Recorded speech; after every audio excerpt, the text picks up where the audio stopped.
Spartan Transportation and Spartan Logistic Management is your one source for all your shipping needs. 53-foot dry van shipments, auto transport shipments, full-service in-house brokerage, drop lot facilities, just-in-time deliveries to all auto manufacturers, facilities in St. Louis, Missouri, Kansas City, Missouri, and Indianapolis, Indiana.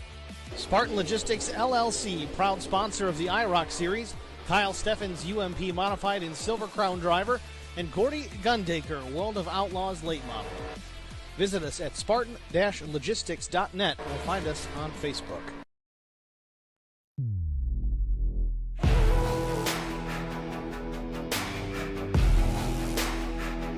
You under my skin, closing up to the edge. No story to spin, set to enter the stage. You think you know, oh, time to roll. You under my skin, closing up to the edge. No story to spin, set to enter the stage. You think you know, oh, time to roll. Atlanta Motor Speedway, located 20 miles south of downtown Atlanta in Hampton, Georgia, has come a very long way from its first race, held in 1960 and won by NASCAR legend Fireball Roberts, who also took the pole at 133 miles per hour. Spectators from that day who watched from one small grandstand or on blankets spread out on an adjacent dirt bank wouldn't begin to recognize the facility today, even down to its name. Dubbed Atlanta International Raceway when it opened, the track struggled financially through the 60s and 70s before finding a degree of stability in the 1980s. Real change came following Bruton Smith's purchase of the facility in 1990, with the transformation of Atlanta International Speedway occurring in 1997, with extensive reconfiguration that switched front and back straightaways and added a double dogleg in the new front straightaway. In the 7 intervening years, new grandstands sprouted almost every year, and a 9-story tower, Terra Place, that houses the track offices and a number of luxury condominiums. Atlanta has been a staple on the NASCAR calendar for decades, and tonight, it's the final race in Segment 1 of the IROC Challenge Series, and it's next on HBR TV.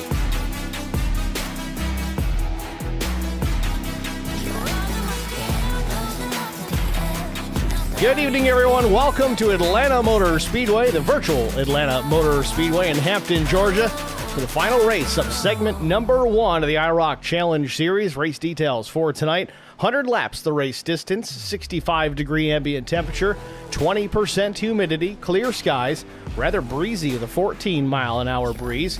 Track temp, 65 degrees Fahrenheit. Drivers have a 100% fuel load, should give them 50 to 53 laps of fuel, depending on how they want to save. 4 sets of tires over the wall, 1 fast repair, and 3 attempts at a green-white checkered finish if it comes down to it.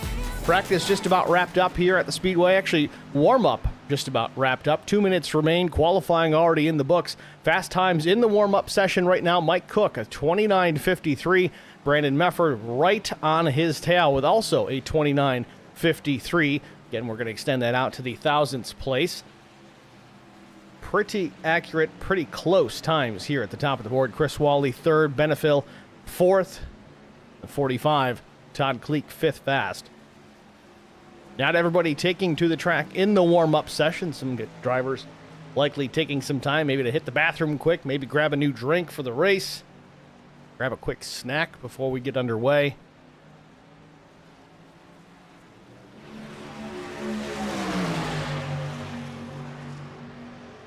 Want to make mention here, again, this is segment 1. You see it there on the green, the left side of the screen, Atlanta Motor Speedway, and then we go to segment 2. It'll be next week at Michigan.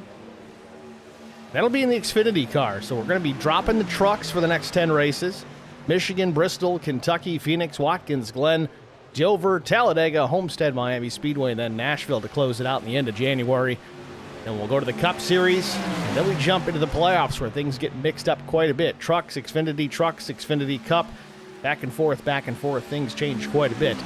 Accepting new drivers for this next segment, so if you're interested to run this series, contact the IROC Challenge Series, namely Chris Wally, and they'll get you set up. More details, go to iroc-series.com/challenge-series-registration.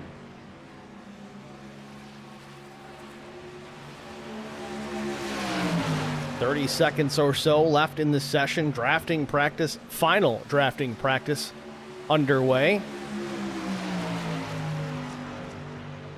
Well, we give you the rundown here to start tonight's race.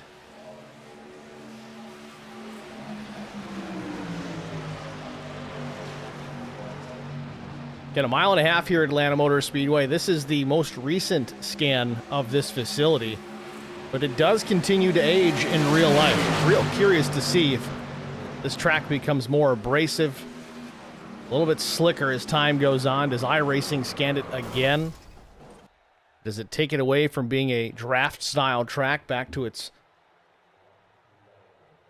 quad-oval style racing that we've had in the past? We'll have to wait and see, but with that, it's time. Let's take a look here at our starting grid on the pole position. The lap time of 31.281 seconds. It's the 12 of Tim Schofield. Outside front row, Brian McCann. Missed it by 1/1000th of a second. Chris Mefford in row number 2 with brother Brandon to his outside. Row 3, it's Garrett Johnston and Todd Kleek. Row 4, the 75 of Chris Wally and the number 1 machine of Brian Reck. Row 5, Larry Bruner and Neil Quick. Starting 11th will be William Tyndall. 12th goes to Steve Durbin. 13th starter, it's Doug Wysocki. 14th goes to Josh Mears. Mike Cook, 15th. Adam Benefield in the number 9 will start 16th. Last but not least on the field, the 17th starter, the number 77 of Zachary Kleek. I'll take a look at the point standings coming into tonight. Of course, this is the final race of segment number 1 in season 9. Brian McCann, Brandon Mefford, Garrett Johnston, you see them top of the board. They are locked into the playoff round at the end of these segments. Kyle Terzak locked in. Steve Durbin also locked in. Terzak not here this evening, but pay close attention to the 5th and 6th place here. Tim Schofield, Chris Wally in a heated battle, only 6 points separating the two from a transfer position. We'll have to keep an eye on that.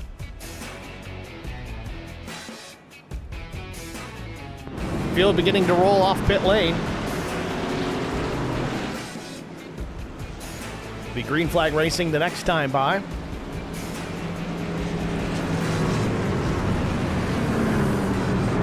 And once again, let's take a look at the race details. Again, 100 laps the race distance, 150 miles.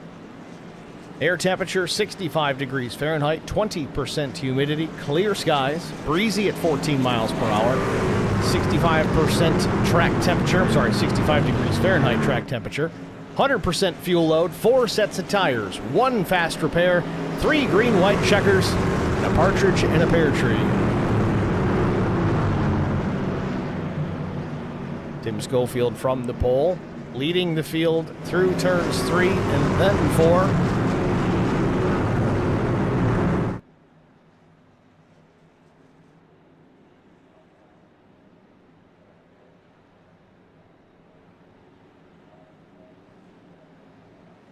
Pace car about to make the left down pit lane. There it goes. We wait for Barney to wave the green. Field working its way into the Geico restart zone. Green flag waves right away, though. We are underway here from Atlanta.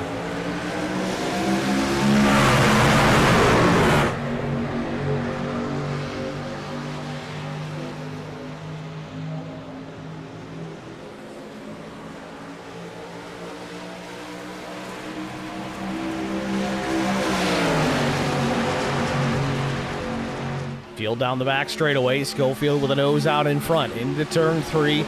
Brian McCann to the outside. Both Mefford brothers in the second row in behind both front runners. Off turn number 4. Chris Mefford steps to the inside. Nothing doing but goes way down below the red line. Don't know if that's fair play or not. Many leagues it is not. Can't make a pass down there during the race, but the outside's working now as Brian McCann, off the nose of Brandon Mefford and Chris Wally, pushes out towards the front. Off turn number 2, Brian McCann, new leader, but Brandon Mefford switches lanes. He goes to the inside. Had a run, didn't want to waste it. Going for the race lead in 3 and 4. Chris Wally pushing McCann with everything he's got. Out of turn number 4, back to the stripe yet again. We're going to finish lap number 2, and it's a doozy. Way below the red line again. Brandon Mefford's actually going to drop down, or is he going to the back intentionally here? Hard to say. Slots back up in front of the 12 of Tim Schofield. McCann back out in front. Chris Wally sucks up to the back. 45 of Todd Kleek working to the back of Chris Wally. Wally now makes the move to the inside. He wants to lead this race. Almost seems like you want to lead for a lap or two to get some of them bonus points, but you don't want to be out there long. We talked about the fuel window being 50 to maybe 53 laps here, depending on how aggressively you want to save fuel tonight. But if you're out front, you're not saving. You're using all that horsepower, all the throttle, all the fuel to stay out in front of the pack. So if you get back into the draft, you can save a bit, as Brian McCann has slipped back to just outside the top 5. He's going to take care of the fuel savings for now. Meanwhile, out front, aggressive racing going on. Brandon Mefford searching around the back of Chris Wally, top to bottom, looking to the inside, back to the outside, has a run with Schofield, pushing him at the stripe. Wally's going to lead the lap, but who knows if he'll lead the next one. Mefford slips up the racetrack just a little bit. Schofield trying to maintain a bit of a connection between the 83 and the 12. Down the backstretch, one truck out of shape. Looks like Chris Mefford might be dropping to the back. Indeed, he is. All the way down to the apron of the racetrack into turn number 3. Slots back up to the banking, but he's going to lose some ground, some momentum, track position, and the like. Meanwhile, William Tyndall a little bit off the pace. Very slow in the middle of 3 and 4. Not sure the situation here with the driver, the number 8 machine, as he's slowly coasting to pit lane. Cannot imagine it's out of fuel. This may be a hardware-related problem. We'll have to check back on that. Maybe somebody can chime in one of the chats. Again, we are live in both stream chats, IROC TV and HBR TV. So if anybody can fill us in there, that'd be much appreciated. Meanwhile, next lap in the books, and Wally does lead it. Schofield, though, still working the outside. Some drafting help from the 45 of Todd Kleek.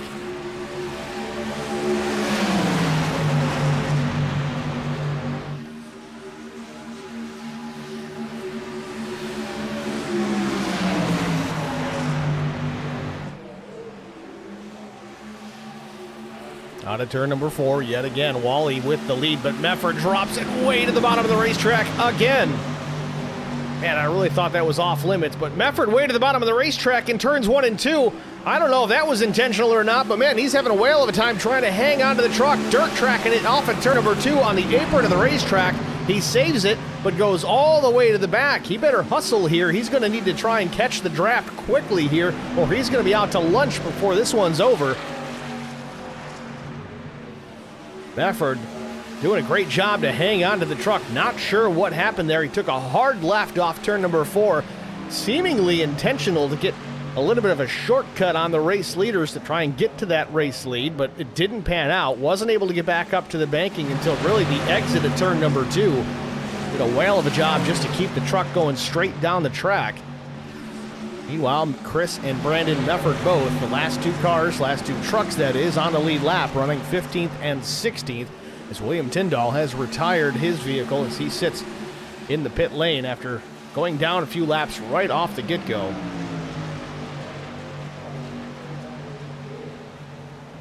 Brandon has caught brother Chris. They'll draft tandem here at the back of the pack. We'll see if they can make this one work. Meanwhile, back out front, Wally continues to lead. Wally has been known to be a great drafting driver. I want to say restrictor plate racer, but that's kind of a term of the past. Wally has always done well on the big tracks where drafting comes into play, Daytona, Talladega, and of course now here at Atlanta. Meanwhile, 3-wide battle for the race lead. Wally, Schofield, and Todd Kleek. Kleek on the bottom of the racetrack, Schofield the meat in the sandwich. Top side is Chris Wally. Brian McCann giving the 75 a push down the back straightaway. Schofield's going to lose some help here. He's stuck as the meat in the sandwich, but he's going to free fall like a rock in the middle of a lake. Drops it to the bottom now, tucks in behind the 45. Out of turn 4, it's the front runners again of Chris Wally and Brian McCann. Kleek switches lanes, though, goes to the inside. He's going to split the 75 of Wally. Wally's going to be caught in the middle, lose a few spots at minimum. So he's got a few drivers involved here. Now, top side, it's the 11 of Brian Rick. Now, just for you guys paying attention at home, in the timing tower, you see on the left of your screen, Brian Rick, the number 1. Okay? Pay close attention. The driver's door is the 11, so don't get confused. They just got to get the numbering system matched up here. That is still the right truck. That blue and white number 11, that's Brian Rick. It'll show the number 1 in the tower, so don't get confused.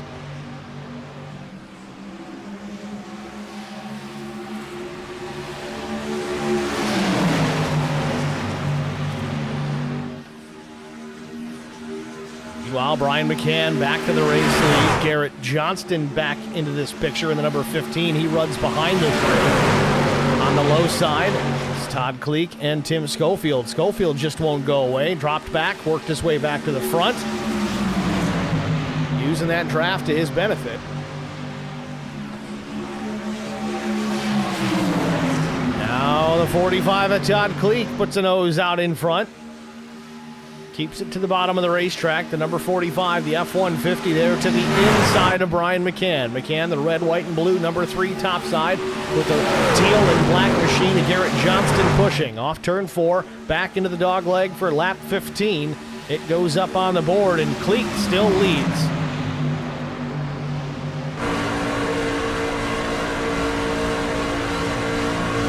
On board with Tim Schofield.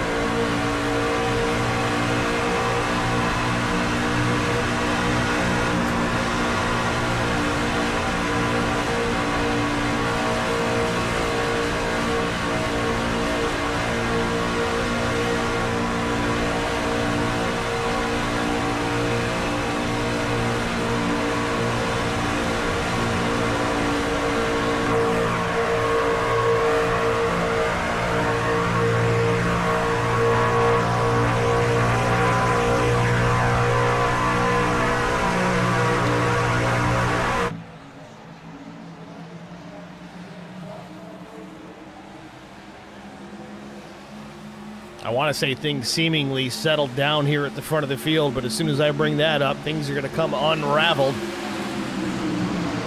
Top 2 still side by side. That's Kleek and Brian McCann. Then the second row, it's Schofield, Garrett Johnston. Now row 3, Brian Rick, Chris Wally, side by side. Top 6, top 8 trucks there. In a bit of a group down into turns 3 and 4. McCann edges out in front, had a run down into the corner. A little bit of a push here in the dog leg, a risky place. You got to time it just perfect. Make sure those trucks got the steering wheels set in the straight direction. Don't want to have a lot of wheel input taking a push.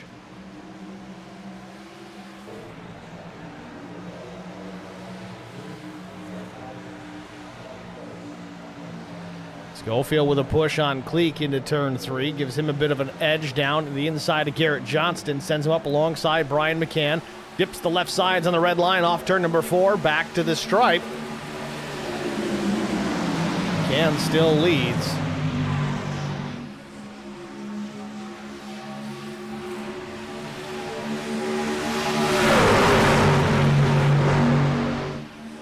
Kleek almost looks a little bit loose off turn number 2. The 45. Looks like that truck's turning a little more than he wants it to. Don't think the 12 aided in that. See that the last time off turn number 4, Kleek now up the racetrack just a bit, really trying to hang on to this truck. Top 2 trucks, Kleek and McCann, getting all that clean air on the nose of their machines means it's going to turn wherever it wants to go. The nose of those trucks getting all the downforce that it wants.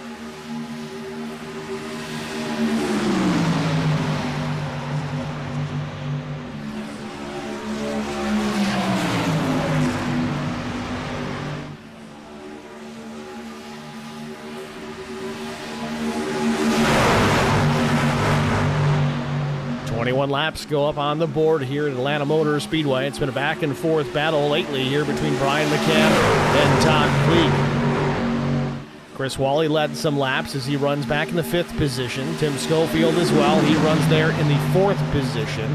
And here comes the 77. That's Zach Kleek. He's up 11 spots. A strong run so far. Started last.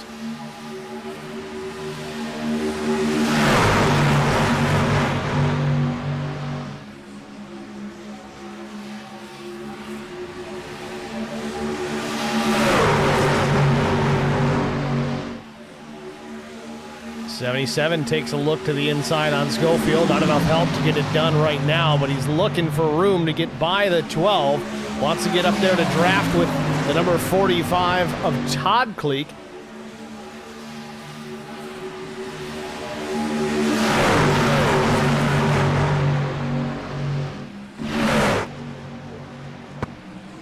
77 now up into the 5th position. That's Zachary Cleek. Look at the back bumper of Tim Schofield. Meanwhile, Todd Cleek gets clear. Brian McCann slots up the racetrack into the high side in front of Brian McCann. Opens the bottom for Tim Schofield. Moves the 77 of Zachary Cleek along. Now the bottom row starting to move. Tim Schofield with the lead at the stripe. He's clear. Could slot up the racetrack, but he sticks it to the bottom for now. Now side by side, it's the brothers Cleek, the 77 and the 45.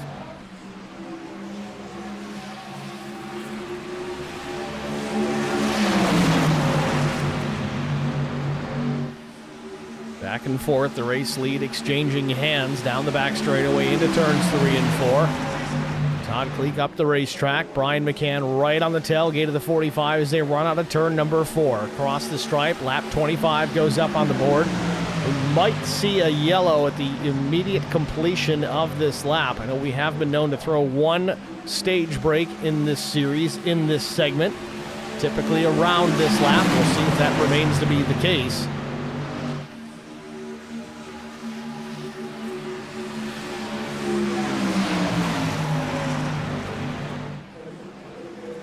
Side-by-side battle again off turn number 4. Tim Schofield has the lead for now. At the stripe, though, looks like Cleek got there first. Caution comes out. I do believe the 45 of Todd Cleek got to the stripe prior to the 12.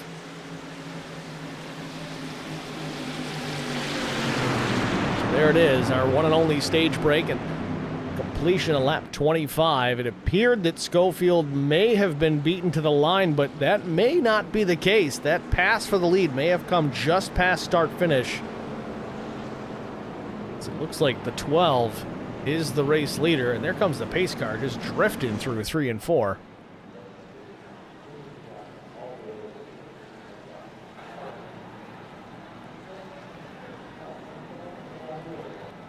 Just like that, field's going to come down pit lane as it is open. 16 trucks still in the race, all still on the lead lap. Chris and Brandon Mefford did manage to work their way up into the 12th and 13th positions, so they were able to regain a draft with the pack. We'll watch Tim Schofield come to a stop in his pit box, locks him up just a bit, doesn't slide him too bad. Right side tires going on. It's likely to be 4 tires in Sunoco Racing fuel for the 12 of Tim Schofield. Indeed, that is the case, and I'd expect that's likely going to be the call up and down pit lane. This is not Daytona. This is not Talladega. Tires do matter at this place. Handling does come into play. Even more so if they go out and rescan this racetrack in real life. Handling is going to be that much more important.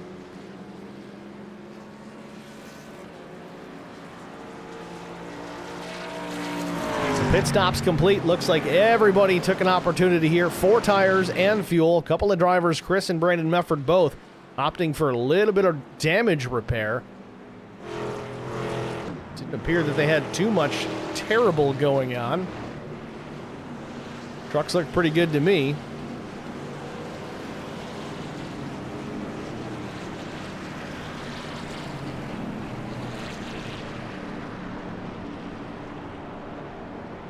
But if they did sustain any damage in bump drafting, that sort of thing, getting that truck as straight as possible, make it as slick in the air as you can is very important to do.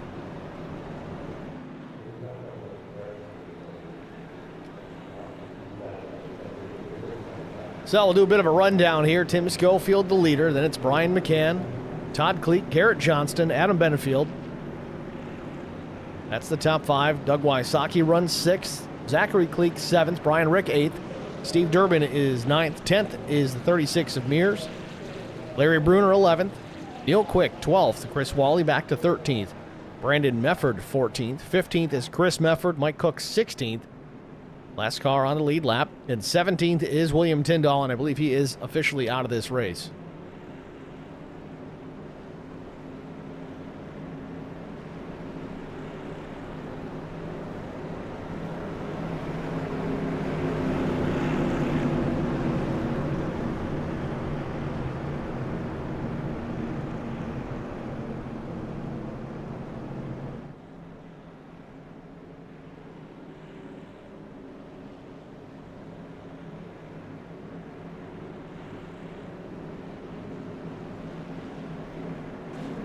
Benfield doubled up here behind the pace car as the lights have gone out, which means we're on the one to go. We'll see the green flag this time by.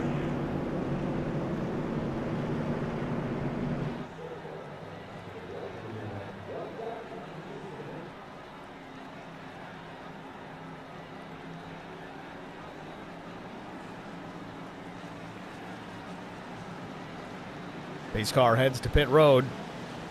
Barney ready to wave the green. They approach the restart zone. There it is, green flag in the air. Tim Schofield on the jump.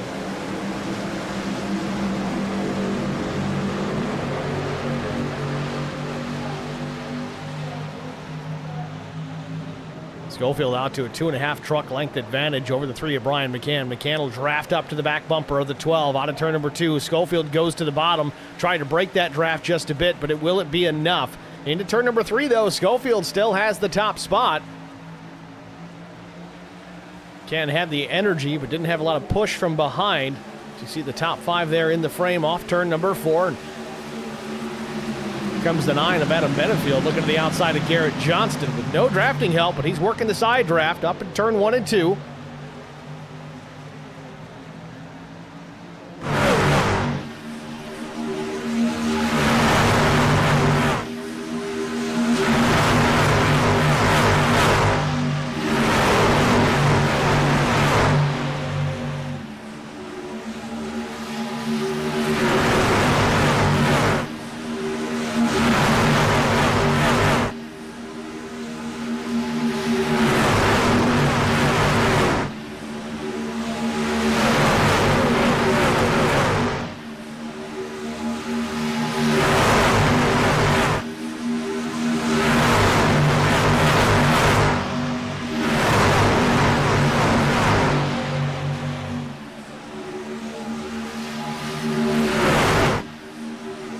Still out front, Tim Schofield with a race lead, but to the outside, here comes the 9 of Benefield with drafting help from Zach Cleek. Benefield up, down, bottom to top, trying to save that truck. He's all over the place, but man, he had a run out of turn number 4. Side draft a bit off the 3 of Brian McCann, still side by side down the back straightaway. Not a ton of help topside. There's a few trucks up there, but they're not tight enough to really push the 9 around the 12.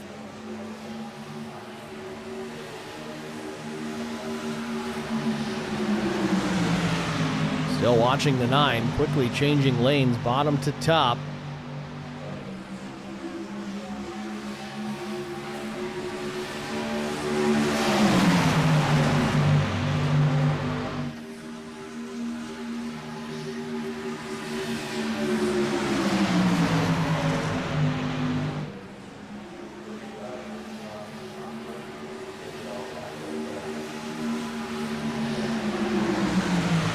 Schofield still with the lead. McCann changing it up, trying to sniff around left to right, finding a way around the 12, but to no avail.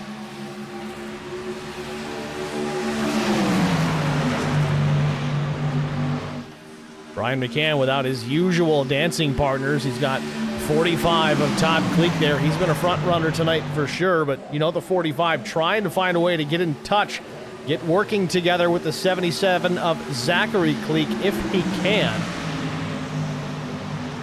Always helps when you know the driver you're drafting with, and of course, you know your brother quite well. Still to the outside, Adam Benefield, not able to really edge up alongside the 12. Of course, really his only drafting help right now is the 77, the 11 of Brian Reek just behind. He could come up and help a little bit here if he chose to, but he's keeping his distance for the time being.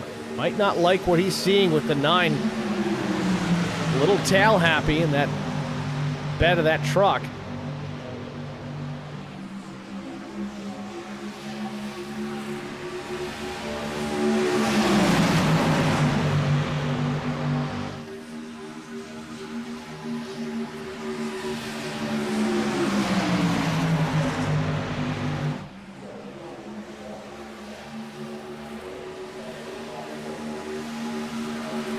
Tim Schofield doing all he can to stay out in front. He's led a bunch of laps here tonight, continues to do so, but the outside line starting to get a little more organized. Benefield the lead truck in that outside line. Then it's Zachary Cleek, Brian Rick, and the 44 Larry Bruner.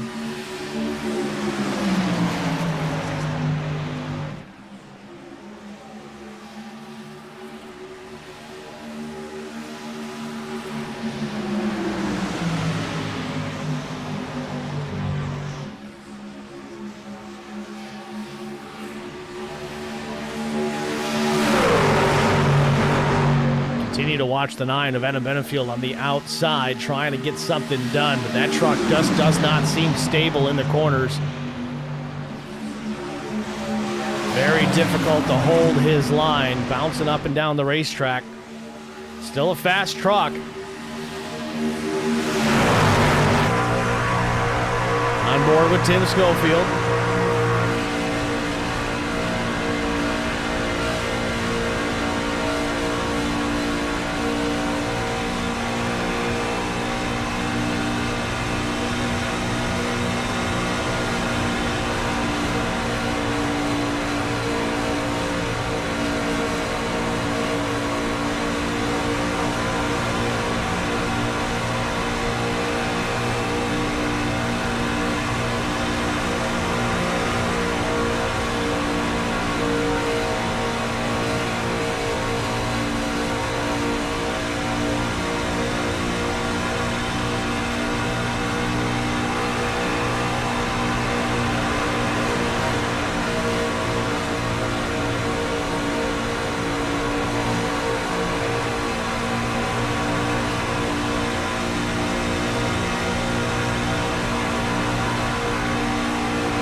Bit of a seesaw here at the front of the field. You see the 9 of Benefield was able to pull up, get alongside the 12, almost edge and nose out in front, then quickly is dragged back, and then you get back to the dogleg again, able to go alongside.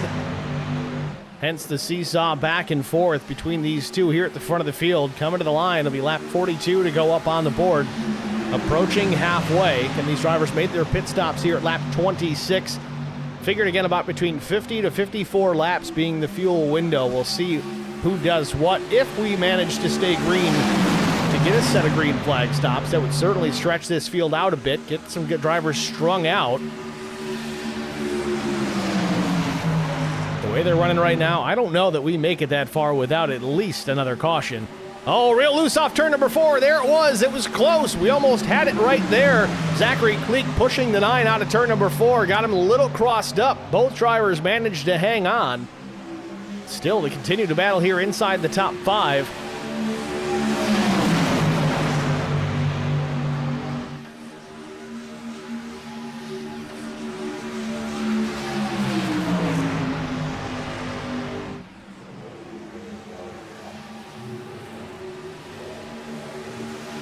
Oh man, they almost came together again in the dogleg. I don't know if Benefield is just doing an aggressive side draft, or if he's having trouble keeping that truck in line. Either way, again, still looks fast here at the front of the field, but man, he's making me nervous.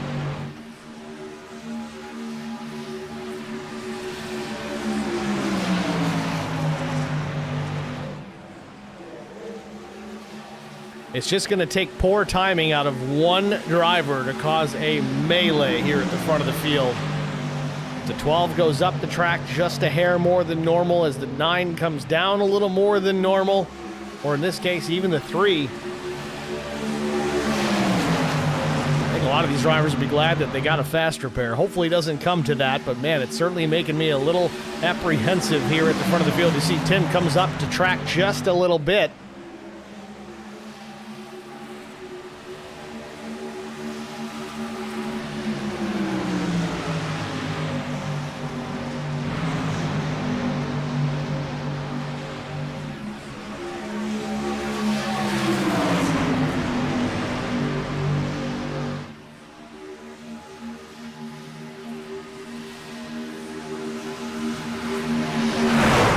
Another big wiggle out of the 9 machine as the 77 of Zachary Kleek way up the racetrack, almost dipping the right sides into that green safer barrier.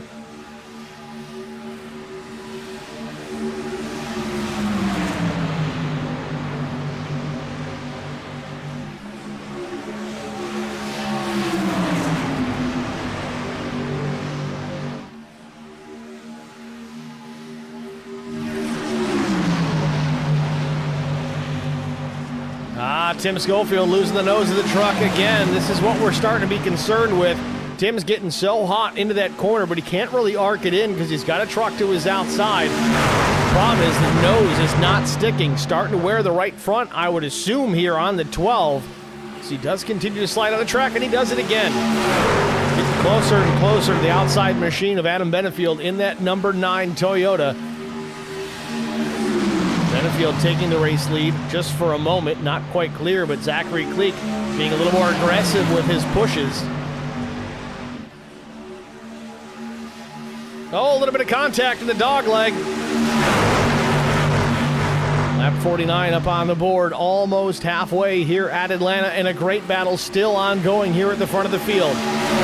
Tim Schofield with the lead on the inside. Outside is the 9 of Adam Benefield. They go back and forth, seesaw battling.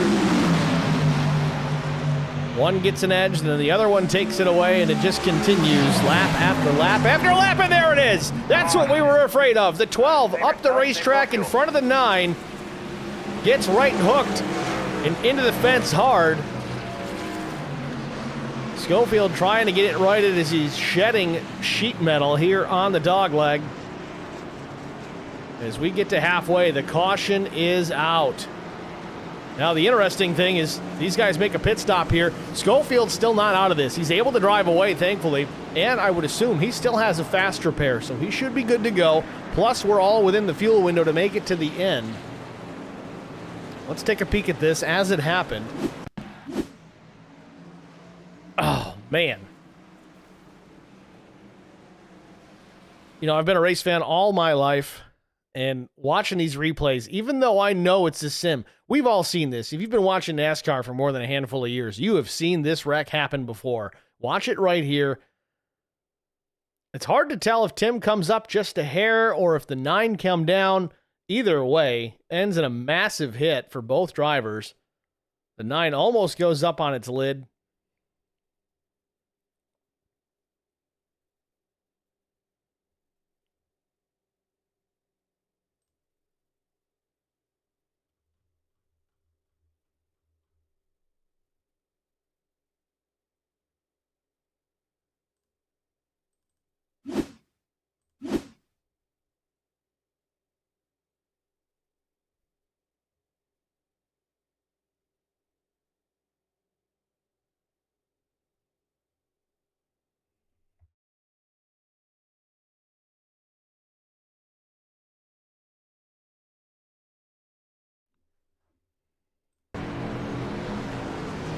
I want to see if I can get a replay of this with in-car from Tim Schofield.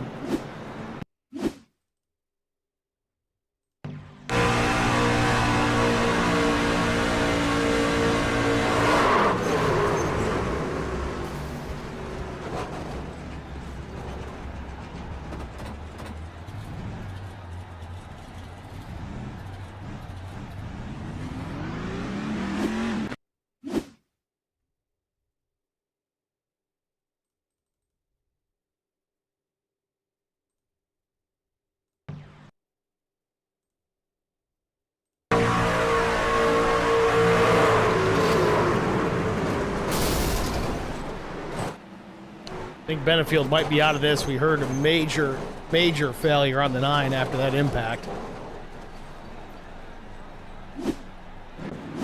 I hate to say it, it almost seems that from that perspective that the 9 may have been trying to side draft just a little too aggressively in that instance.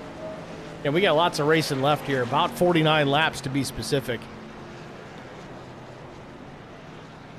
Great racing up until that point. Tough break. First caution for cause here tonight. Coming out lap 50. Right at halfway. Again, 50 to 54 laps, the fuel window. And again, with these caution laps, we're going to get the restart this time by. It'll be at lap 53. So we should be good to go to the end, at least on fuel. But if we make this run all the way to the finish on this set of tires, that's going to be the question, because as you get deeper and deeper into the run, these tires, well, they get a little less cooperative.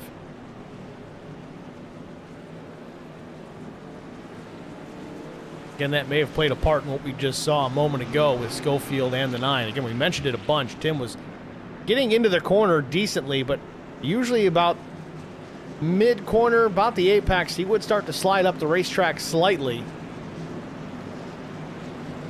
May have played a factor too.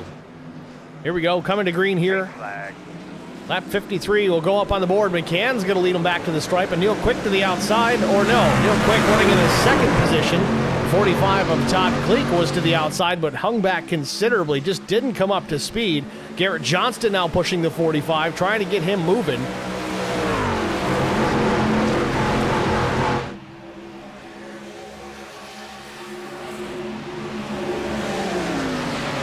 Todd Cleek goes to the inside of Neil Quick in turn number 3. He wants the second spot, maybe going to try and take more as he's alongside Brian McCann, and here comes the 99.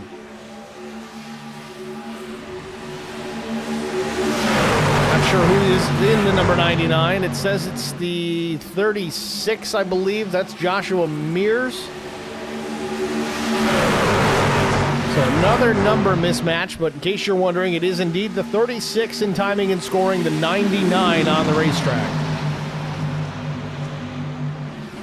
McCann able to hold off the charge, maintains the top spot. Neil Quick giving the 3 a solid push.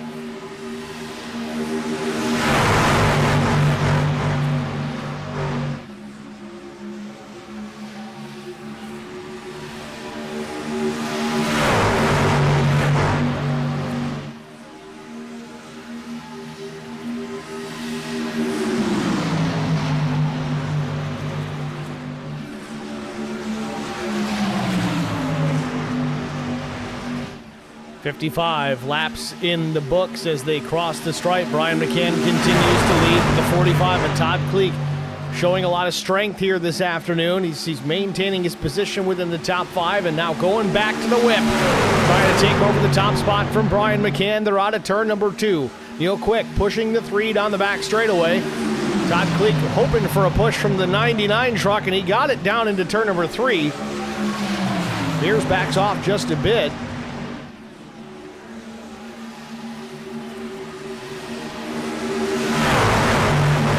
Stripe, the outside line now organized and tightened up. Neil Quick pushing Brian McCann through the corner. A bit of a tandem there through 1 and 2. It's going to push the 3 and the 2 out in front of the rest of this field a bit. Garrett Johnston going to pull the draft a bit, truck and a half off the back bumper of Neil Quick.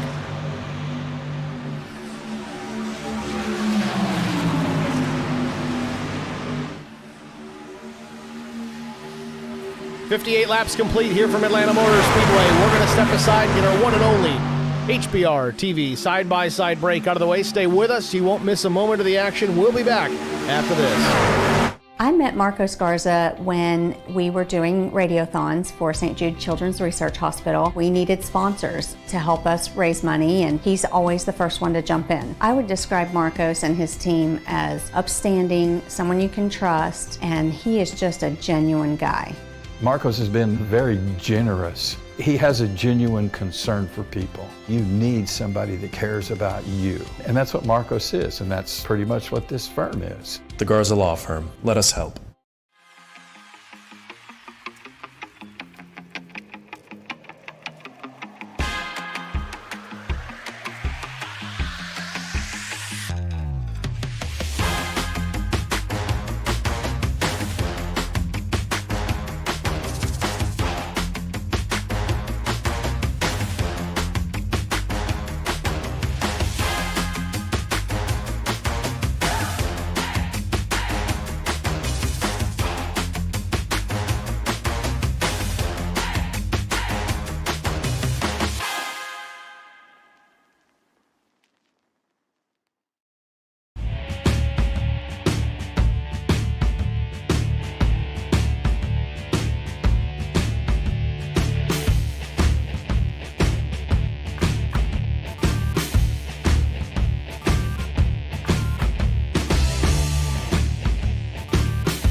Back at Atlanta Motor Speedway, Brian McCann still leads over Neil Quick, Brandon Meffert, Mike Cook, and Brian Rick.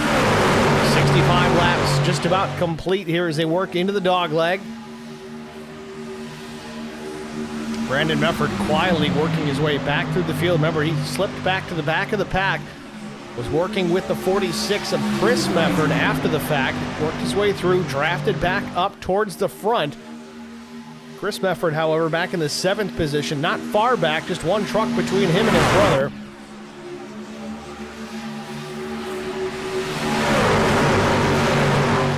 Meanwhile, Brian McCann continues to utilize that top line. I'm not sure if that's just a managing strategy to take care of the tires a little bit better. Remember, the 12 of Schofield was running the bottom of the racetrack for the majority of his time out in front. You just got to wonder if that's what burned the right front off that truck.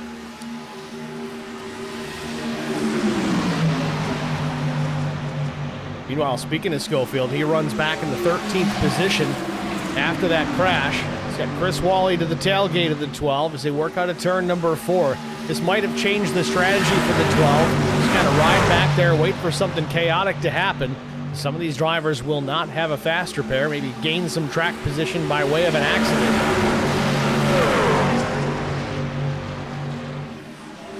Follow up with them later. Meanwhile, the 9 out of shape. And we got a truck crash here. The 77 involved in it. Caution is out. Zachary Cleek, Garrett Johnston, Chris Wally. Did he get through? I don't know if he hit anything or not. It was close. I think we had 2 incidents getting underway all at the same time. The first one that caught my eye was the 9 of Adam Benefield.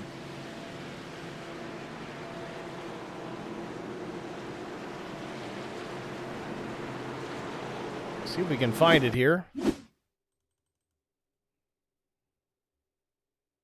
So it does look like 2 different instances.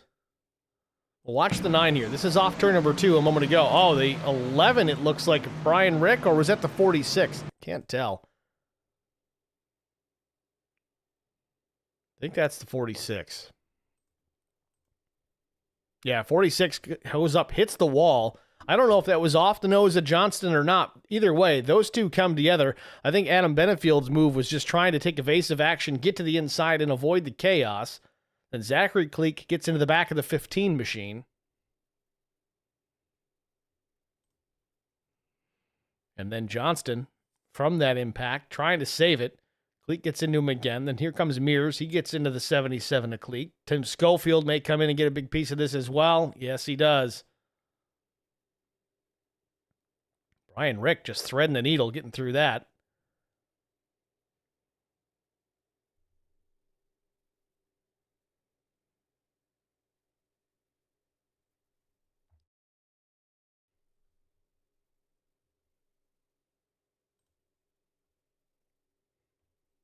I want to try and get another look at this and see if we can determine how this really got underway.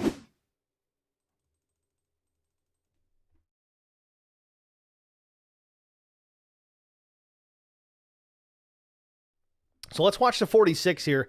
This is coming out of turn number 2. The 46, Chris Meffert. I think he goes up, loses the nose a bit. He's going to get the truck up into the fence, which of course is going to break his momentum considerably. He's trying to save the truck.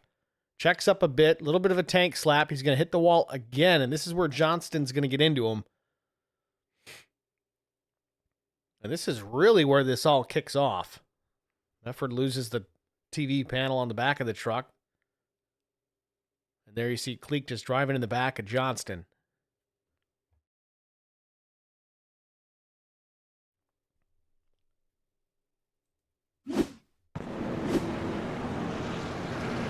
So 30 laps to go here from Atlanta. Pace car lights are out. Some pit stops were made during this cycle. Durbin stayed out.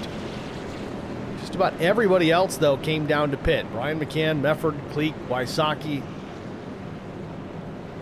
Brian Rick, Mike Cook, Chris Meffert, Chris Wally, Josh Mears, Garrett Johnston. Everybody up and down pit lane. Todd Cleek might have been just right sides. More fuel only, hard to say. A 9.7 second stop, but McCann and Brandon Meffert both, 4 tires and fuel.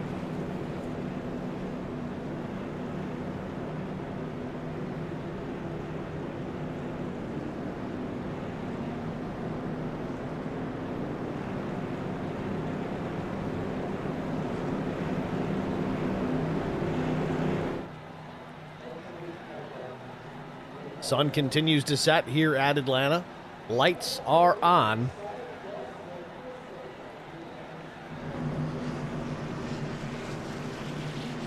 So we try to get set here for another restart. It'll be coming at lap 72. Give us 29 laps to go.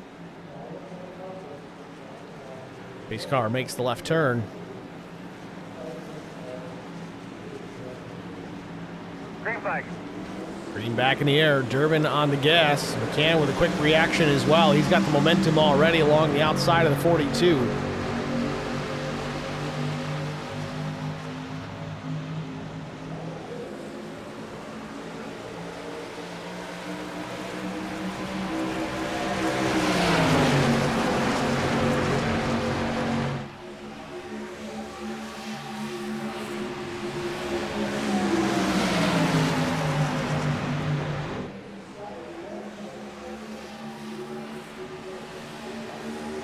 Back to the line, McCann leads it. Here comes Brandon Mefford and Neil Quick still to the outside. Then Doug Wysocki in the 5th position, the black and green 34. 4th truck in line on the outside. To the bottom, it's still Durbin and Todd Kleek.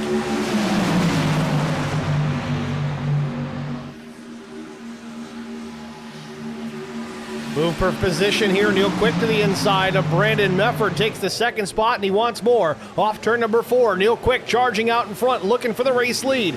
He'll come through the dog leg, cross the stripe. He'll get a lap leg. Doug Wysocki pushing the 2 down into turn number 1. Still helping the 2 draft alongside Brian McCann.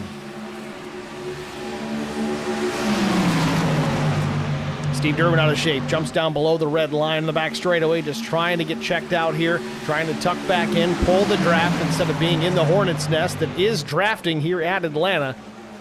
McCann with the lead still. Brandon Mefford pushing the back bumper straight into the back of that 3 truck.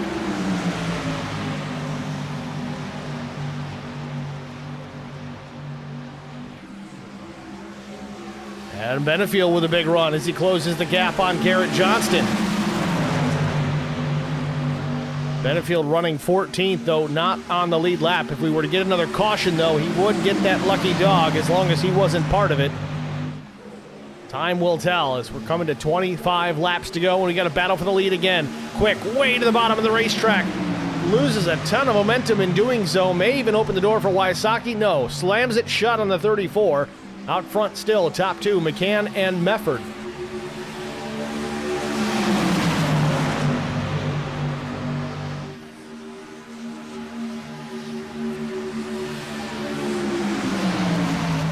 Mike Cook into the mix now, into the top 5. The number 85 Baltimore schemed Toyota Tundra TRD Pro.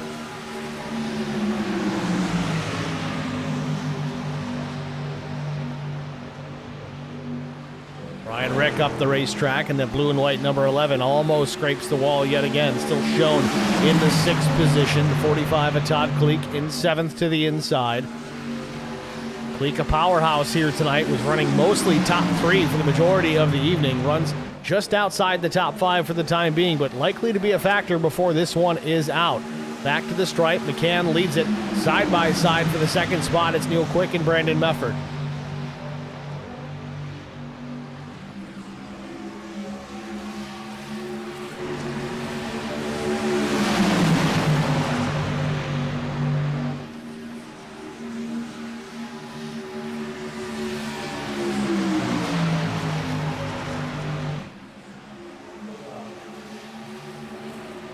Oh man, Neil Quick awful close to McCann off turn number 4.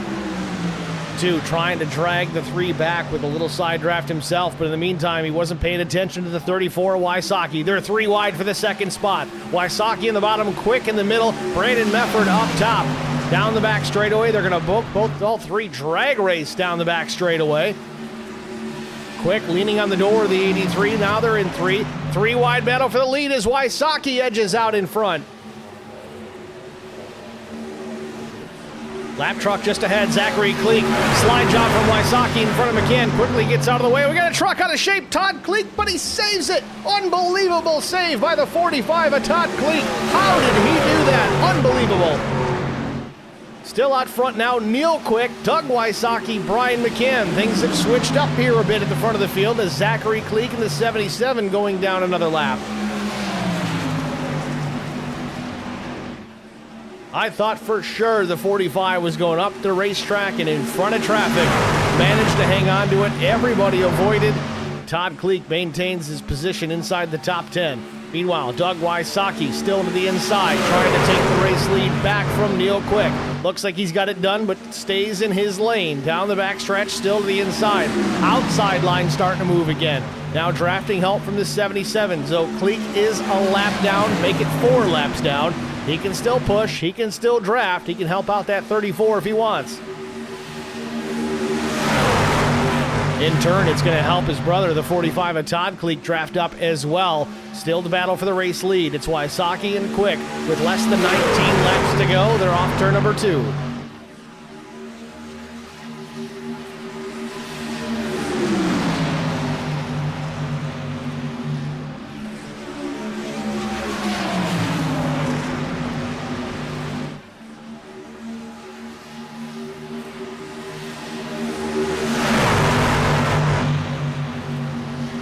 Still a side-by-side battle out in front, and plenty of hungry drivers in behind. Brian McCann, Brandon Mefford running 3rd and 4th. You know, McCann wants to get back out in front.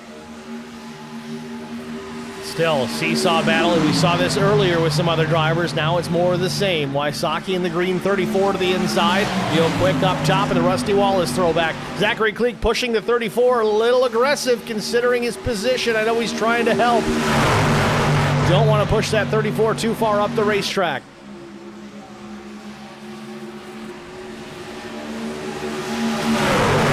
Lap after lap, you can see it in the timing tower. It goes Quick to Wysocki, to Quick to Wysocki, back to Quick on the back straightaway. Down to the inside, Wysocki takes the nose advantage into turn 3.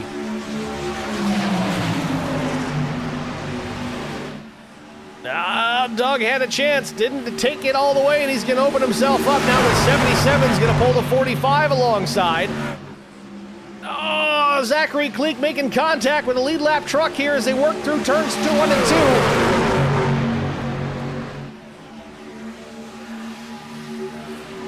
Ay, ay, ay. Neil Quick now back out in front. Brian McCann in second. Wysocki tucks in behind the 3, switches lanes again. Drops down in front of the 77.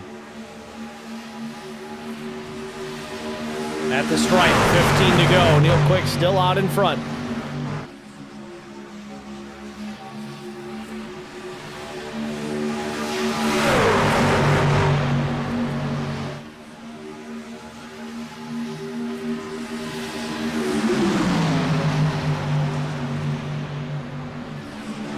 Neil Quick surprisingly without a win yet this season, looking for number 1 before this segment is out.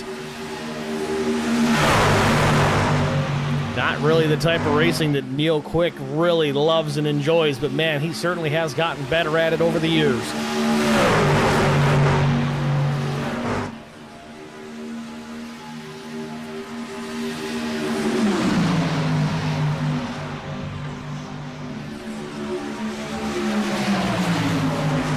Zachary Cleek pushing the 34 yet again. They made some contact earlier. Again, some might struggle to wonder why the 77, being 4 laps down, is battling in the draft here at the front of the field, but he's got an advantage here. He can kind of help the 45. Granted, Todd Cleek is not in the same lane right now.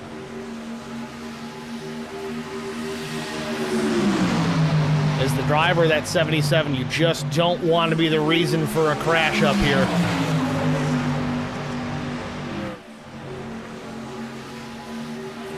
Another lap truck in the mix here. Adam Benefield in the 9. It just shows how strong the 9 was. He's still not out of this. If we get a caution, he could be back on the lead lap before you know it.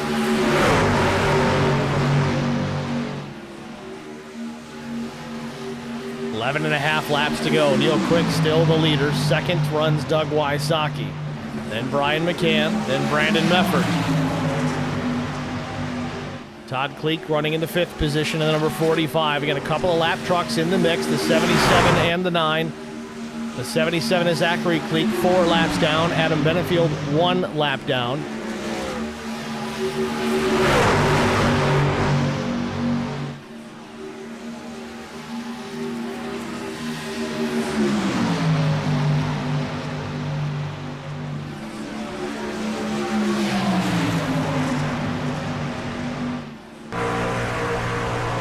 forward with Neil Quick as he continues to lead here with 10 laps to go. Tim Schofield, slow truck to the inside. He'll get clear to the bottom. Oh, trouble behind. We got a big wreck here just getting into turn number 1. Brian Rick in the fence. Larry Bruner facing the wrong direction. And there it is with 10 to go. Did Adam Benefield get collected in this? He may have. If he didn't, he should get his lap back. Let's take a look, see if he was involved at all. Wreck happens behind the 9.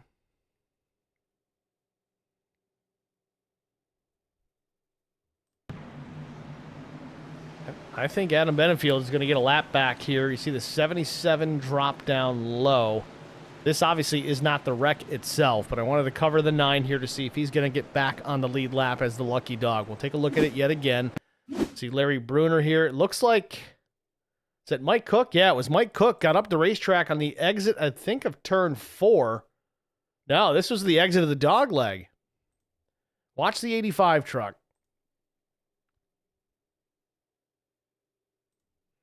He'll get the wall here on exit.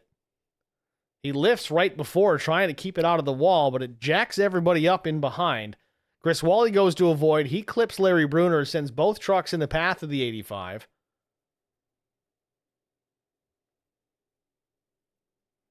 Brian Rick's going to get a piece of it with the right front.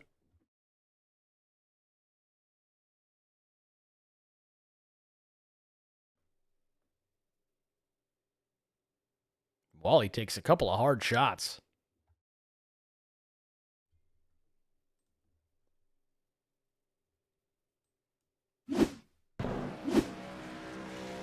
So there it is. Adam Benefield, shown as the 11th place truck, should get his lap back here. He's going to head to pit lane here, bolt on some tires here, so he's got that maneuverability. The handling obviously coming into play here at Atlanta. Not as much as it did back in its day when this place was known for shredding tires, but it will get there again at some point. It won't take very long as we're already starting to see that bear fruit in the real world. Benefield into pits, right side tire change. I can't imagine going just 2 here. Yeah, it's going to be 4. Maybe a little bit of fuel, keep the rear spoiler down a bit. So race leaders are in 3 and 4. So I'm expecting we'll get the 1 to go here. It'll be 7 to go, then 6 laps remain when we take the green. That's my estimate. Again, we do have the opportunity for green-white checkers, up to 3 if we need them. But again, only 1 fast repair, so limited number of trucks here tonight. If we wad up too many of them, I don't know if it's going to work. Mike Cook in the stream chat says, ran out of talent, just didn't turn. Not sure what happened. I wonder if, I don't know, if that was dirty air that really caused that. We've seen a lot of that with these trucks here tonight, actually, them getting down into the corner. Even in the banking, we've seen guys lose the nose. And in Tim Schofield's case, he was the race leader at the time. He had plenty of clean air on his truck, and he still slid up just a hair a couple of times. And maybe just a little too much in another instance, ended up putting him in the wall after the fact. So maybe not necessarily bad talent there, Mike. I think it's just a product of the racing here at Atlanta in these trucks with the tire model that we've got to work with. Blame some dirty air while we're at it.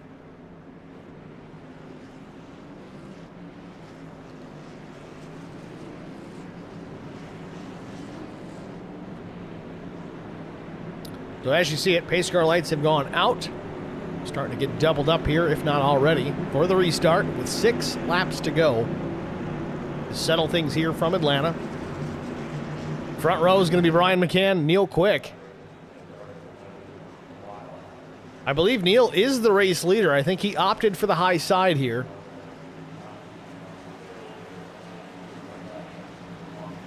And pace car is in. Green flag.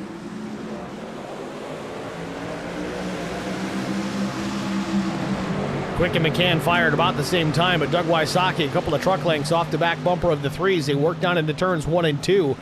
Brandon Mefford pushing the two of Neil Quick with all he's got, but Brian McCann holding his own here without really any drafting help. Todd Cleek slips up the racetrack. Chris Mefford goes to the inside, makes it 3 wide down the back straightaway. Chris Mefford knows it's time to go. But where are you going to go? You got to make some holes here to get it done. We know we can run 3 wide. It's dangerous, but it can be done. Meanwhile, front of the field, battle for the race lead again. McCann to the inside. Brandon Mefford hot to trot there in the 3rd position, right to the back bumper of Neil Quick. McCann edges out in front for a moment here. Less than 5 laps to go as they traverse the second corner down the back straightaway. Quick now back to the race lead, and Wysocki goes around, almost goes up on his lid. Caution back out for the 5th time this afternoon, 4th time for cause. I thought Wysocki was going over. Manages to come back down onto the ground. Let's take a look at it just a moment ago here entering turn 3. Caution came out pretty late on that one. Gonna rewind it. My least favorite thing to do, but it is what it is. Looks like Mears gets into the back. Now gets off center, gets to the inside of the 34. I don't know if Doug doesn't see him down there. No, there's no way he saw him. Tough to say. I want to get the onboard of the 99 here. But you watch the 34. The air gets underneath the truck. It starts to lift off. Spins back around, slams back down to the ground.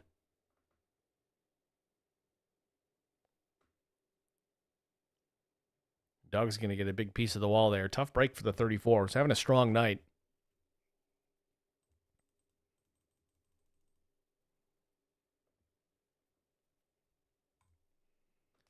So let's see. It was Joshua Mears. We'll go with the roof cam here. We'll go full speed and just see how it looks.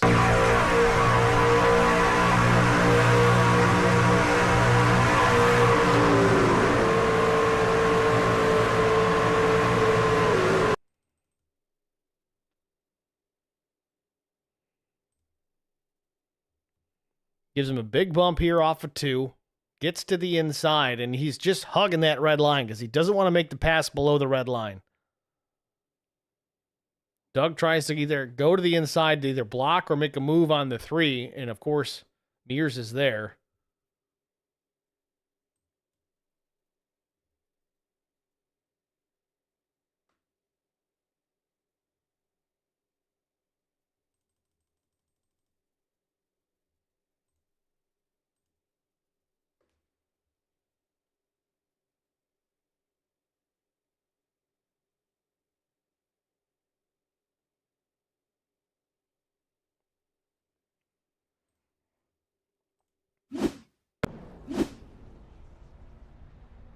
Doug sits in the pits. He's been there for a little bit. Burned a fast repair early, I'm going to assume here, that or he didn't have it checked again.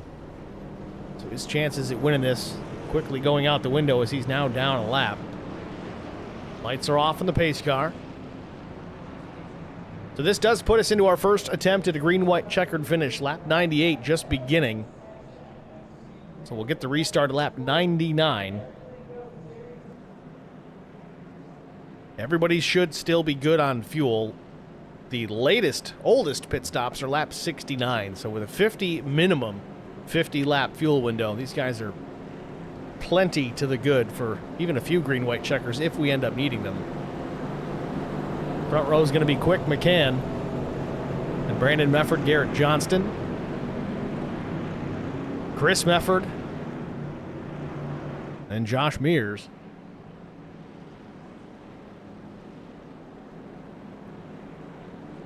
Still not completely dark here at Atlanta Motor Speedway. Sun just setting nice and slow here.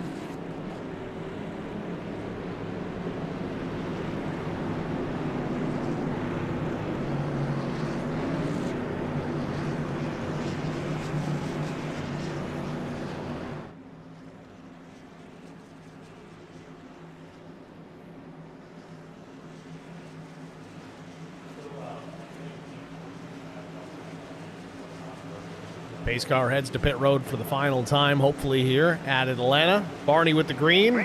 There he is, green flag in the air. We're back racing from Atlanta. First green, white checkered underway. Quick on the jump. Gets out in front. Garrett Johnston closes up at the inside line, building numbers. Not many to the high side. Brian McCann already out in front. Gets clear. Neil Quick. So does Brandon Mefford. He stays in behind. Stays tucked up to the threes. They work down the back straightaway. Brandon Mefford now switches lanes. Goes to the outside. He got the 46 of Chris Mefford to go with him. 2 laps to go. There'll be white flag here when we cross the stripe. Into the dog leg. There it is. Final lap from Atlanta Motor Speedway. Mears all the way to the bottom. Contact with Johnston. Last lap. Oh, and he's dirt tracking it, and he saves it. What a save by Mears. Still out in front. Brandon Mefford. A little bit of contact with Chris Mefford. Oh, Mears finally gives up the ghost off turn number 2. Tough break for him. Battle continues for the race lead and the win here at Atlanta Motor Speedway. Brandon Mefford way up the racetrack. Brian McCann to the inside with a power move to the bottom. Coming to the line, into the dogleg. Who's going to win it? Oh, I think it was Brian McCann, but we got a melee in behind him. Trucks crashing everywhere. Big time rollover for the 15 of Garrett Johnston. And Johnston's going to come home third. Brian McCann with the win, officially taking it by a 10th over Neil Quick. Take a look at it here yet again. Coming to the finish. McCann had a big-time run into 3 and 4. Adam Benefield get crossed up from the 46. McCann goes way to the bottom of the racetrack, shortcutting the best that he can, but look at this melee in behind him. 3 wide, but times 2, 4, 5 wide, it looked like in some instances. And then the wreck is on.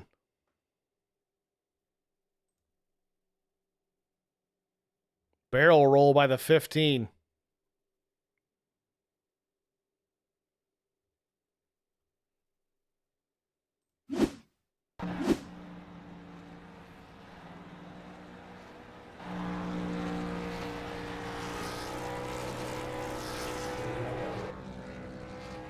Not sure what Brian McCann's doing here. Just rolling backwards.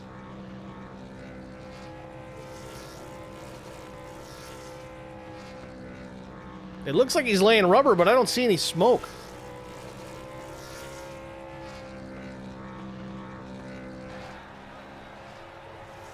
He's trying to do a backward burnout, but there's the smoke coming out of the engine as that thing grenades. That's all she wrote for the 3. We'll step aside here, get our break out of the way. We'll be back with our top 3 finishers after this. I met Marcos Garza when we were doing radiothons for St. Jude Children's Research Hospital. We needed sponsors to help us raise money, and he's always the first one to jump in. I would describe Marcos and his team as upstanding, someone you can trust, and he is just a genuine guy. Marcos has been very generous. He has a genuine concern for people. You need somebody that cares about you. And that's what Marcos is, and that's pretty much what this firm is. The Garza Law Firm. Let us help.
Spartan Transportation and Spartan Logistic Management is your one source for all your shipping needs. 53-foot dry van shipments, auto transport shipments, full-service in-house brokerage, drop lot facilities, just-in-time deliveries to all auto manufacturers, facilities in St. Louis, Missouri, Kansas City, Missouri, and Indianapolis, Indiana. Spartan Logistics LLC, proud sponsor of the IROC Series, Kyle Steffens UMP Modified and Silver Crown Driver, and Gordy Gundaker, World of Outlaws Late Model. Visit us at spartan-logistics.net or find us on Facebook. Back at Atlanta Motor Speedway for a thrilling finish to segment 1 of the IROC Challenge Series. Brian McCann from the outside pole. He's going to take the race win. We're going to get a word with the driver of that number 3 machine. Brian McCann, it's Steve with HBR TV. Got a copy? I do. Brian, congratulations. An awesome win, man. You are the epitome of do not quit. Do not give up. Watching that last lap as they came to the white flag, I thought Brandon Mefford had you covered, but not to be. You had a whale of a run getting into 3 and 4. Walk us through that. Where did that run come from? Did you have some help from the back? I was just watching the replay right before you pulled me up, and I think I'm going to have to thank Neil for that win there, because Neil stuck it up the middle and ended up breaking up Brandon and Chris. They had an amazing run on that top side. I thought for sure when we were in on the backstretch there, they were going to, one of those two guys were going to win it. You know, I didn't feel like I was going to be able to make it, but once Neil put it up the middle, it just slowed them up so much, and it just opened the door for me. Well, certainly helped. It wasn't a lucked-in win by any means. Of course, the drafting played a part, but you were up in front of this thing a lot of the evening tonight. What is the key to getting around this place? It's not much like Daytona or Talladega. Yes, we work with the draft, and you've got to have a dancing partner out there, but this place is tough. Yeah, if you were stuck on the bottom side for 20, 30, whatever laps of green flag run, your tires started to drop off a little bit. So that outside on a long run was pretty dominant. That's why I was just running that most of the time, and like a lot of people would follow me. And then 10 laps into the run, it was hard to get around somebody running that top side. So really just that top side seemed dominant. Well, it worked out in the end. You take the checkered flag, 4th win on the season already in this first segment. A very stellar beginning to this. We move forward on the 11th next week, Michigan Speedway. We switch things up. We're in the Xfinity car. I know you've got some experience in that piece of equipment as well. How do you feel about your chances at starting segment 2 off with another win? Oh, I love the Xfinity car. It's my favorite car. And Michigan's one of my favorite tracks. So I'm really looking forward to next week.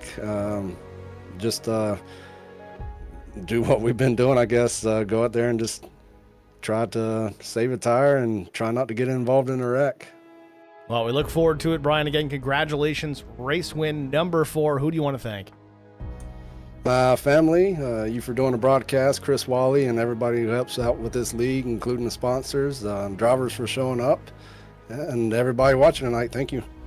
That's Brian McCann, your race winner here from Atlanta Motor Speedway. Wish him the best of luck next week at Michigan. Keep that in mind, folks. We're switching things up. Going Xfinity Racing next week on the 11th. Same time, same channel, but it'll be at Michigan Speedway, so make sure you tune in for that. Next, we're going to pull Neil Quick up into the broadcast booth, our runner-up here tonight.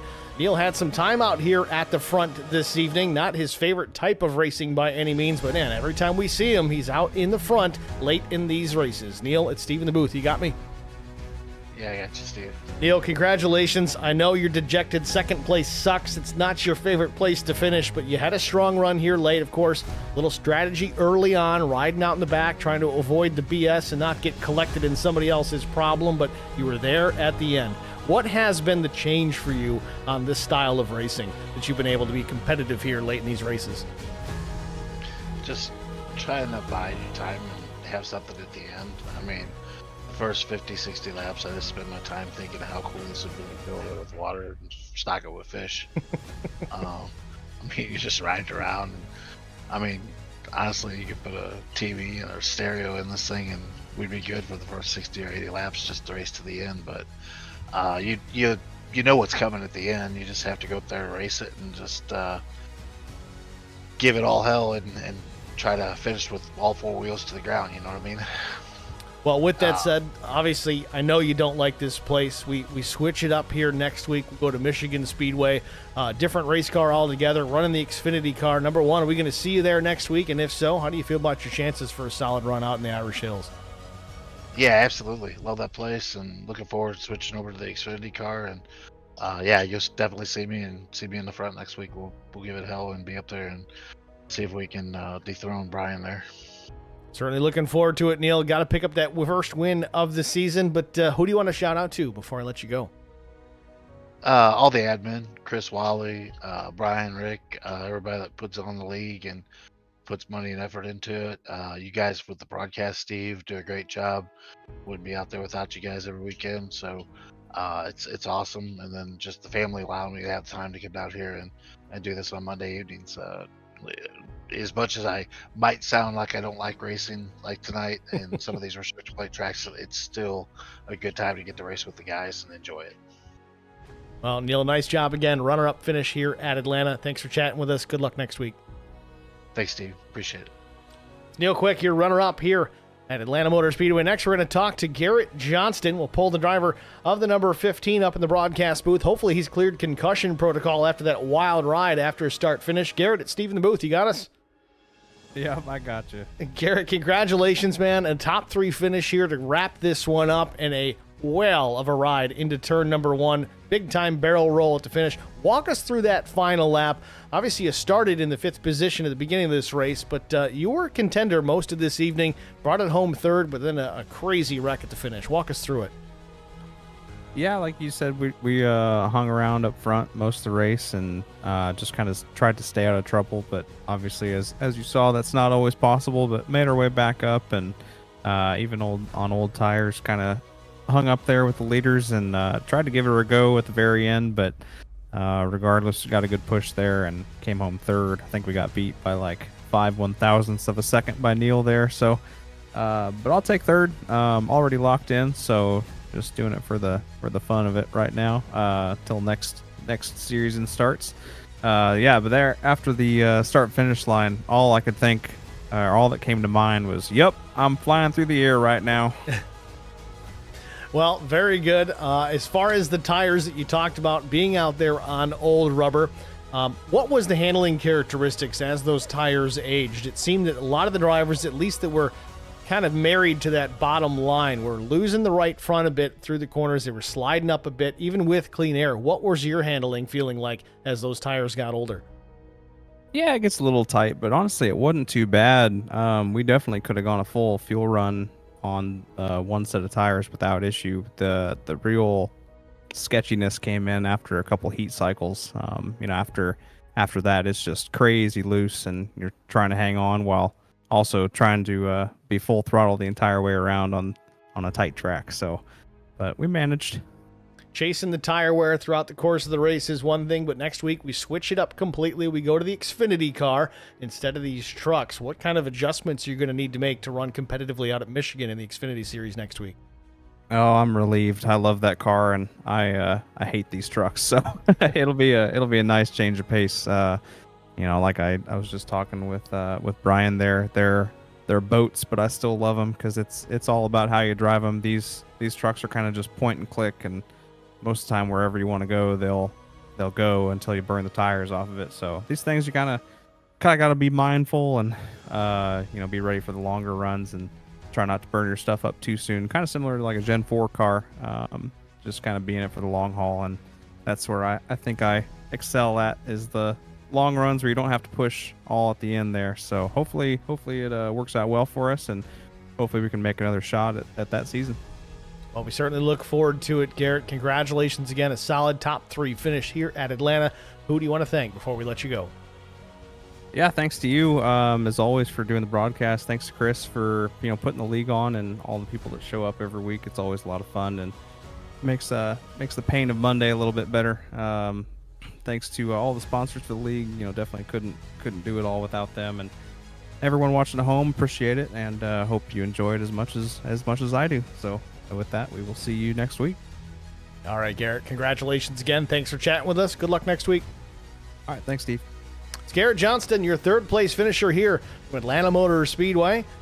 It's Going to wrap up our interview portion of tonight's race. Let's take a look at the race results. Of course, we talked to our top three. Brian McCann, Neil Quick, Garrett Johnston were your top three finishers. Brandon Mefford come home in the 4th position. You look at that differential there. Garrett Johnston going back to the top three, talking about the differentials. Neil Quick finishes second, just under a 10th off the race leader. Garrett Johnston missed it by 5 thousandths slower for that second spot. So very tight finish. Brandon Mefford only 7 thousandths off a third place finish, and you see there on down the line. Adam Benefield went from a lap down prior to that final caution to finishing in the top 5. A strong run for the 9. Steve Durbin was 6th. Chris Mefford came home in the 7th spot. Todd Kleek was 8th. Mike Cook was 9th. Tim Schofield 10th. Joshua Mears was 11th. Zachary Kleek finished in the 12th spot. Doug Wysocki was 13th. Chris Wally 14th. Brian Rick, 15th. Larry Bruner, 16th. And last but not least, William Tyndall out of this one really at the drop of the green flag. Was late coming to the green. Really couldn't get the car, or the truck for that matter, under power. Had to take it to pit lane very soon after and finishes, unfortunately, 100 laps down. Finishes 17th. But there's your race results here from Atlanta Motor Speedway, the segment-ending race of this 4-segment series.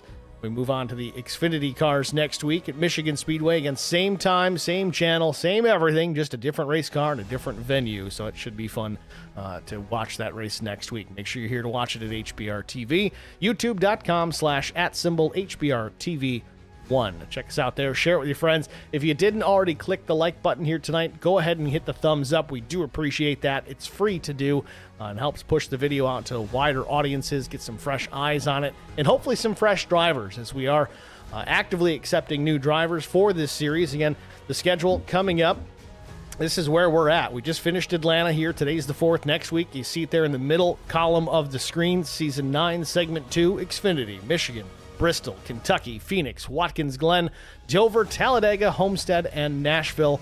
Then, of course, Segment 3 will be the Cup Series, and then effectively Season 9 becomes the playoffs become Segment 4, and it'll be a hodgepodge, a bit of a mix. Trucks, Xfinity Cup, and so on and so on. So if you're interested in running with these guys, and you should be, they're a blast to work with. It's a very well-run league.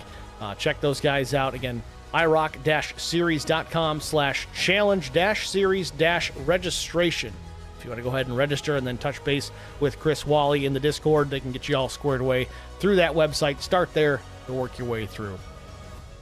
That's going to wrap it up for us here at HBR TV. Congratulations again to Brian McCann, taking home yet his 4th win of this 10-race segment. We move on to Michigan next week. That'll do it for us. Thanks for watching, guys. Have a good night.